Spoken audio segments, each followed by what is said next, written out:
كلمة ببلاش كلمة ليها سحر خاص كلنا بنحبها، سواء بقى كانت في شكل كريدت كارد اللي هو اشتري دلوقتي وادفع بعدين براحتك، أو برنامج غالي جدا نقوم نزينه مكرك من على النت.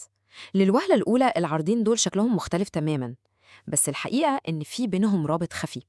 في الشرح ده هنكشف مع بعض إيه هو السر ده، إيه هو التمن الحقيقي لكلمة ببلاش. طيب، هل دي فعلا صفقات كويسة زي ما شكلها بيقول، ولا دي مجرد فخاخ متصممة بحرفية عشان الواحد يقع فيها؟ الحقيقة الحقيقة ممكن تكون صادمة أكتر بكتير مما أي حد فينا يتخيل. يلا بينا نبدأ بالجزء الأول، لعبة الكريدت كارد وإزاي هي بتشتغل بجد. هنشوف إزاي البنك بيكسب، والأهم إزاي اللعبة دي ممكن تتقلب ضد اللي بيستخدم الكارت نفسه. طيب، أهم وأول حاجة لازم كلنا نكون عارفينها، الكريدت كارد ده مش فلوس زيادة معانا، لا خالص. ده مش امتداد لفلوسنا الشخصية. الموضوع ببساطة شديدة هو سلفة من البنك، قرض، بالظبط زي ما هاني رمزي قال في الفيلم. الفلوس دي مش بتاعتنا، دي فلوس البنك يا بيه. النقطة دي أساسية. طيب النظام بيمشي إزاي؟ الموضوع عامل زي دورة شهرية كده، في حوالي 30 يوم للشراء، الواحد بيشتري اللي هو عايزه. بعد الفترة دي البنك بيبعت كشف حساب بكل اللي اتصرف، وبيكون في فترة سماح عادة بتبقى من 15 ل 25 يوم عشان الواحد يدفع اللي عليه. لو المبلغ كله اتسدد في فترة السماح دي يبقى تمام، المستخدم كده كسبان ومفيش أي مشكلة الشهر ده. بس هنا بقى بتبدأ المشكلة. هنا الفخ اللي أغلب الناس للأسف بتقع فيه. طيب، لما الإغراء بيبقى أكبر من القدرة على السداد، إيه اللي بيحصل بالظبط؟ عشان نفهم الحكاية دي بتمشي إزاي، تعالوا ناخد مثال بسيط بالأرقام. هنفترض إن إجمالي المديونية الشهر ده وصل ل 5000 جنيه. البنك هنا بيقدم عرض مغري جدا، بيقول إيه؟ مش لازم تدفع المبلغ كله، ممكن تدفع بس الحد الأدنى اللي هو عادة بيبقى 5%. في مثالنا ده يعني 250 جنيه بس. طبعا العرض ده شكله حلو قوي، والواحد بيحس إنه خلاص ارتاح من عبء الدين الكبير ده مؤقتا. وهنا بقى بتحصل الخدعة كلها. البنك مش هيحسب الفايدة على ال 250 جنيه اللي اتدفعوا، لا طبعا، الفايدة بتتحسب على المبلغ الكبير اللي لسه باقي، اللي هو ال 4750 جنيه. ومن هنا بتبدأ دوامة الديون اللي ممكن ما تخلصش. دوامة فوائدها ممكن توصل لأرقام مرعبة، ساعات بتوصل ل 40% في السنة.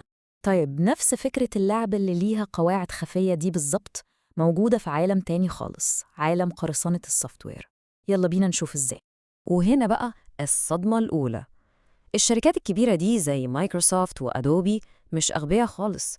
هما مش بس عارفين إن برامجهم بتتسرق وبتتكرك، لأ، ده ممكن يكونوا عارفين كمان ال IP بتاع كل جهاز نزل نسخة مكركة. والأغرب من كل ده إيه بقى؟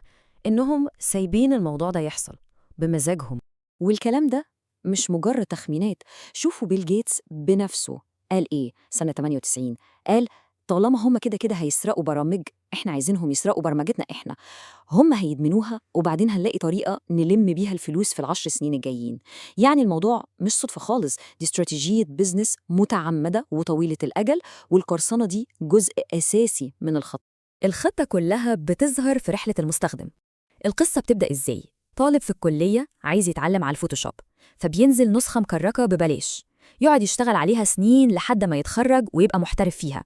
خلاص بقى معتمد عليها تماماً وما بيعرفش يشتغل على أي برنامج تاني.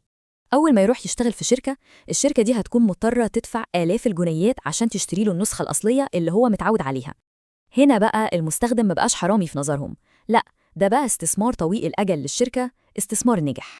طيب دلوقتي بعد ما شفنا كل لعبة لوحدها شغالة إزاي، جه الوقت إننا نربط الخيوط دي ببعضها ونشوف إزاي الهدف النهائي واحد في الحالتين. المقارنة دي بتوضح كل حاجة. الهدف في الآخر واحد، الربح بس. الطريقة مختلفة. البنك بيكسب من الفوائد العالية ومن غرامات التأخير، يعني بيراهن على إن الشخص هيتأخر في الدفع. شركة السوفت وير بقى بتكسب من السيطرة الكاملة على السوق، بتحول المستخدمين اللي اتعودوا على برامجها لعملاء لازم يدفعوا آلاف. ومش بس كده، ده كمان بتستخدمهم كمختبرين جودة، بيجربوا البرنامج ببلاش ويطلعوا المشاكل اللي فيه. طيب تمام، بعد ما فهمنا اللعبة وقواعدها الخفية، السؤال المهم إزاي نلعبها صح؟ إزاي نكسب أو على الأقل ما نخسرش؟ تعالوا نشوف شوية خطوات عملية وبسيطة عشان نتجنب الفخاخ دي. بالنسبة للكريدت كارد القواعد بسيطة وواضحة. القاعدة رقم 1 وأهم قاعدة، لازم المبلغ كله يدفع في ميعاده بالكامل. تانياً ممنوع سحب كاش اللي هو الكاش ادفانس. ليه؟ لأن فوائده بتتحسب من أول يوم ومن غير فترة سماح. الأفضل إن الواحد يستغل عروض التقسيط اللي من غير فوائد ويجمع النقط والمكافآت، وطول الوقت لازم نفتكر القاعدة الذهبية، دي فلوس البنك مش فلوسنا. طيب وبالنسبة للسوفت وير، هنا بقى الشركات نفسها قررت تغير قواعد اللعب خالص. بدل ما كانت بتبيع البرنامج مرة واحدة وخلاص، دلوقتي بقت بتأجره، يعني نظام اشتراك شهري أو سنوي. والتغيير ده خلى الفرق بين النسختين كبير جدا. النسخة المكركة دي بقت عاملة زي نسخة ميتة قديمة، ما فيهاش أهم وأقوى المميزات الجديدة زي أدوات الذكاء الاصطناعي اللي كلنا بنتكلم عنها دلوقتي، وطبعاً ما فيش أي تحديثات أمان. بالطريقة دي الشركة بتوصل رسالة واضحة جدا: النسخة لا ببلاش دي فعلاً بقت ملهاش أي قيمة. وده بقى بيوصلنا لأهم نقطة في كل الموضوع. إيه هو التمن الحقيقي اللي كلنا بندفعه لما بنختار حاجة شكلها مجاني؟ في مقولة مشهورة قوي في العالم الرقمي بتلخص القصة دي كلها، بتقول لو مش بتدفع تمن المنتج يبقى أنت المنتج. المعنى هنا واضح وصريح، لما الخدمة بتكون مجانية ده معناه إن التمن بيدفع بطريقة تانية، طريقة خفية.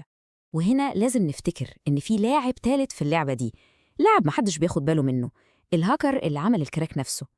يا ترى هو عامله خدمة للمجتمع؟ أكيد لأ طبعاً. أغلب الكراكات دي بتكون ملغمة، فيها برامج خبيثة بتسرق بياناتنا وحسابات البنك والسوشيال ميديا، أو بتستخدم قوة الجهاز بتاعنا في تعدين العملات الرقمية، وده بيستهلك الجهاز وممكن يحرق كارت الشاشة حرفياً. وأسوأ من كده، بيحول الجهاز بتاعنا لجزء من شبكة هجوم إلكتروني. في النهاية لازم نفتكر دايماً إن الشركات دي والبنوك وحتى الهاكرز كلهم كيانات هدفها الأساسي هو الربش. فالمرة الجاية لما يقابلنا أي عرض مجاني شكله حلو لدرجة إنه ما يتصدقش، لازم نقف ونسأل نفسنا: إيه المنتج الحقيقي اللي بيتباع هنا؟ التفكير النقدي ده هو السلاح الوحيد اللي بيخلينا نكسب في اللعبة دي، أو على الأقل ما نبقاش إحنا الخسرانين.